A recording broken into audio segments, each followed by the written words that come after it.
आह, मेरी कमर में बहुत दर्द हो रहा है। ये दीदी और मम्मी जी कहाँ रह गई? दीदी, दीदी, मम्मी जी। अरे क्या हो गया मम्मी, इसको क्यों चिल्ला रही है ये? अरे बेटा, ड्रामे कर रखे हैं इसने रोज के। बैठे बैठे खाने की आदत पड़ गई है ना, जब देखो ऑर्डर पे ऑर्डर चलाती रहती है। जा बेटा जरा देख, क्या क्या आफत आ गई है उसको। अरे नहीं मम्मी, मैं नहीं जाऊंगी उसके पास, मुझ पे भी ऑर्डर चलाएगी। मैं नहीं सह सकती इतने नखरे। अरे पिंकी जरा देख तो ले, इसी सेवा के बदले तो तुझे नेक मिलेगा। अरे क्या हो गया भाभी, इतनी जोर जोर से क्यों चिल्ला रही हो? पता है कितने लोग बैठे हैं बाहर, क्या सोच रहे होंगे वो भी। दीदी, मेरी कमर में बहुत दर्द होने लग गया है। सुबह की दवाई का असर खत्म हो गया है शायद। मुझे कुछ खाने को दे दो, मैं दवाई ले लूंगी फिर।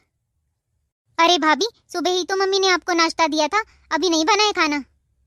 हाँ दीदी, वो सुबह दिया था ना। अब तो देखिए कितना टाइम हो गया है। वो मुन्ना दूध पीता है ना, इसलिए मुझे भूख लग जाती है जल्दी। आप मम्मी जी को बोल दीजिए, वो दे देंगी मुझे। भाभी, आपको शर्म आती है या नहीं? इस उम्र में मेरी मम्मी से काम करवाएंगी आप? देखो भाभी, अभी खाना नहीं बना है, जब बन जाएगा तो मैं खुद दे दूंगी। बार बार आवाज लगाने की जरूरत नहीं है। हे भगवान, ये क्या हो रहा है मेरे साथ? कैसा व्यवहार कर रहे हैं ये लोग मेरे साथ? क्या कमी छोड़ी थी मैंने इनके लिए? कभी मैंने इनको किसी चीज के लिए मना नहीं किया। बस खाने को ही तो मांगा था मैंने इनसे। ज्यादा कुछ वैसे भी नहीं खा सकती मैं ऑपरेशन की वजह से, और इनसे वो भी नहीं दिया जा रहा है। ये लो, जब देखो बेड पर पड़ी रहती है। दीदी आप? हाँ भाभी, अब जल्दी से बता दो क्या खाओगी आप अभी?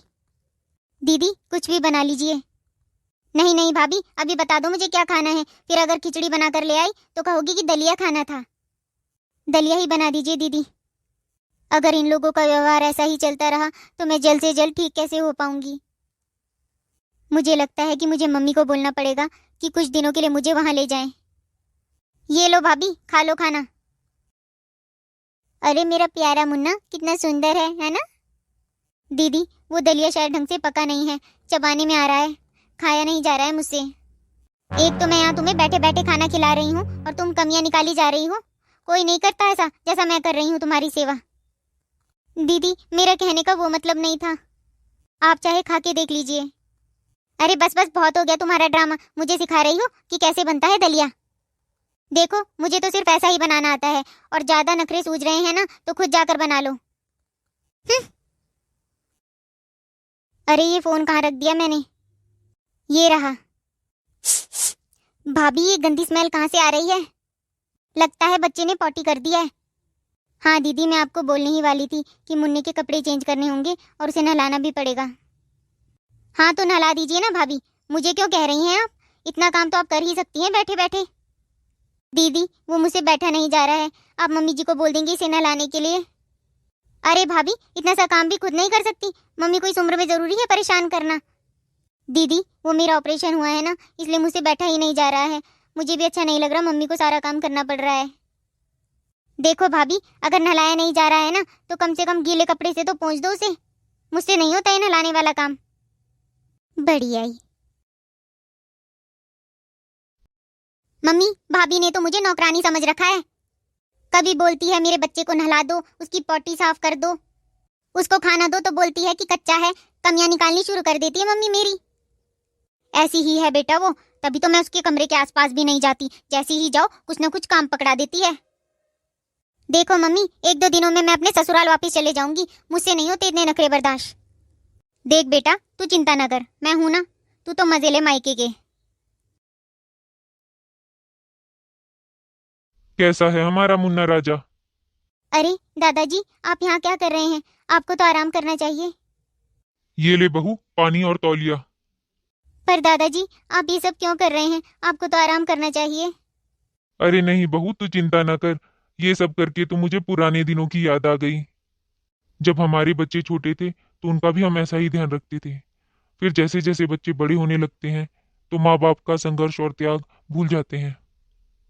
चल बहू, तू अब हमारी मुन्नी की अच्छे से साफ सफाई कर दे। ठीक है दादाजी, अब आप भी आराम कर लीजिए अपने कमरे में। ये देख बेटा। क्या मम्मी, इतने सारे गहने मेरे लिए? अरे हाँ बेटा, तू इकलौती बेटी जो है इस घर की, इतना तो तेरा बनता ही है। वो तो ठीक है मम्मी, पर मैं भाभी के जापे में आई थी ना, तो भाभी मुझे नेक में क्या दे रही हैं? हाँ बेटा, बस तेरी भाभी से ही बात करने जा रही हूँ। क्यों मम्मी, उससे क्यों पूछना? हमारे घर में ही तो रहती है वो, तो उसका जो भी है वो हमारा ही तो है। देखो मम्मी, भाभी को बोल देना उनके पास जितनी भी ज्वेलरी है ना मुझे दिखा दें, मैं अपने आप पसंद कर लूंगी। मुझे तो उनसे गोल्ड का कुछ अच्छा सा ही चाहिए। अरे तू चिंता क्यों करती है, मुझे पता है तेरा भाई तुझे कुछ बहुत अच्छा ही देगा।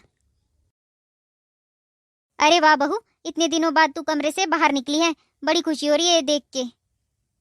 चल बेटा ये सब छोड़, आज पिंकी अपने ससुराल वापस जा रही है। अरे हाँ भाभी, आपके जापे के लिए आई थी मैं बस, वरना कहाँ आना जाना होता है मायके में। चलिए भाभी, अब मुझे जल्दी से जापे का नेक दे दीजिए, इकलौती ननद हूँ मैं आपकी। हाँ दीदी, मैंने इनसे आपके लिए कुछ डिजाइनर ड्रेसेस मंगाई हैं। अरे बहू, इतने दिनों सेवा की है इसने तेरी, कुछ अच्छा देना तो बनता है ना। देखो भाभी, मुझे नहीं चाहिए कोई ड्रेस व्रेस, मैं तो सोने का ही लूंगी, इतनी सेवा जो की है मैंने आपकी। अरे हाँ दीदी, वो जो मुझे शादी में सोने की चेन मिली थी ना, वो निकाल के रखी है मैंने आपके लिए। अरे भाभी, कुछ तो ढंग का दो। जब मेरी जेठानी के भाई के लड़का हुआ था ना, तो उसके मायके वालों ने उसे पूरा का पूरा सोने से भर दिया था, यहाँ तक कि जेठ जी को भी सोना दिया था उन्होंने। दीदी, रिश्तों में तो प्यार देखा जाता है ना, कोई देखा देखी थोड़ी की जाती है। शर्म नहीं आ रही है तुझे ये बोलते हुए? इतने दिनों इसने तेरी सेवा की है और तू यहाँ बचत कर रही है। देखो भाभी, मुझे आपका वो 4.5 लाख रुपए वाला हार चाहिए, इतनी सेवा जो की है मैंने आपकी। देखिए दीदी, वो मैं आपको नहीं दे सकती, वो मेरी मम्मी ने दिया था मुझे। देखो भाभी, सेवा करने तुम्हारी मम्मी थोड़ी आई थी, मैं आई थी तुम्हारी ननद। दीदी बस बहुत हो गया, आपने मजबूर कर दिया है मुझे कहने को। क्या सेवा सेवा लगा रखा है आपने, क्या सेवा की मेरी आपने? ये क्या कह रही है तू? इतने दिन इसने तेरी सेवा की है, अपना घर बार छोड़कर यहाँ तेरे लिए बैठी हुई थी ये। बिल्कुल सही कह रही है बहू। दादाजी, आप ये क्या कह रहे हैं? इसने जरूर कुछ मेरे बारे में भड़काया है आपको। पिंकी बेटा, ये बाल मैंने धूप में सफेद नहीं किए हैं कि कोई भी आए और मुझे भड़का कर चले जाए। अरे मैं पूछता हूँ कि तुम दोनों बहू के साथ ऐसा व्यवहार कैसे कर सकती हो? अरे तुम लोग भी तो कभी न कभी इस स्थिति से गुजरे थे। अरे पिंकी, इतने दिन मैंने सब देखा कि तूने अपनी भाभी की कैसी सेवा की। अरे खाना तक तूने उसे टाइम से नहीं दिया, उसका बच्चा रात रात भर रोता रहता था, पर तूने उसके बच्चे को हाथ तक नहीं लगाया। उसने जिस भी काम की मदद तुमसे मांगी, तुमने कहा कि खुद कर लो। देखो मम्मी, कैसी बेइज्जती कर रहे हैं मेरी, इतनी सेवा की मैंने इसकी और ये मुझे इतना सुना रहे हैं। सच कहूं पिंकी, तो तू यहाँ अपनी भाभी की सेवा के लिए नहीं आई थी, बल्कि जापे के नेक के लिए आई थी। और हाँ दीदी, आपको वो मेरा हार चाहिए ना, तो ले लो मेरा वो हार, पर जिंदगी में फिर कभी ऐसा मत कहना कि आपने मेरी सेवा की थी। दीदी, आप जब भी अपने मायके आई, आपके आदर सत्कार में मैंने कोई कमी नहीं छोड़ी, और पिछले कुछ दिनों में मुझे जब आप दोनों की सबसे ज्यादा जरूरत थी, तब आप लोगों ने मेरा साथ नहीं दिया, और ये बात मैं कभी नहीं भूलूंगी। अरे बस मम्मी, बहुत बेइज्जती करा ली मैंने अपनी, यहाँ पे जा रही हूँ मैं अपने ससुराल, इसीलिए बुलाया था आपने मुझे जापे में। देख बहू, तूने मेरी बेटी को नाराज करके ठीक नहीं किया, मैं तुझे कभी माफ नहीं करूंगी। दादाजी, क्या मैंने कुछ गलत किया? नहीं बेटा, तूने कुछ गलत नहीं किया। तूने गलत के खिलाफ आवाज उठाई है। बेटा, एक औरत चाहे तो अपने अच्छे व्यवहार से घर को स्वर्ग बना देती है, लेकिन अगर वही औरत स्वार्थी हो जाए तो पूरे घर को नर्क बना देती है, और यही शांति कर रही है।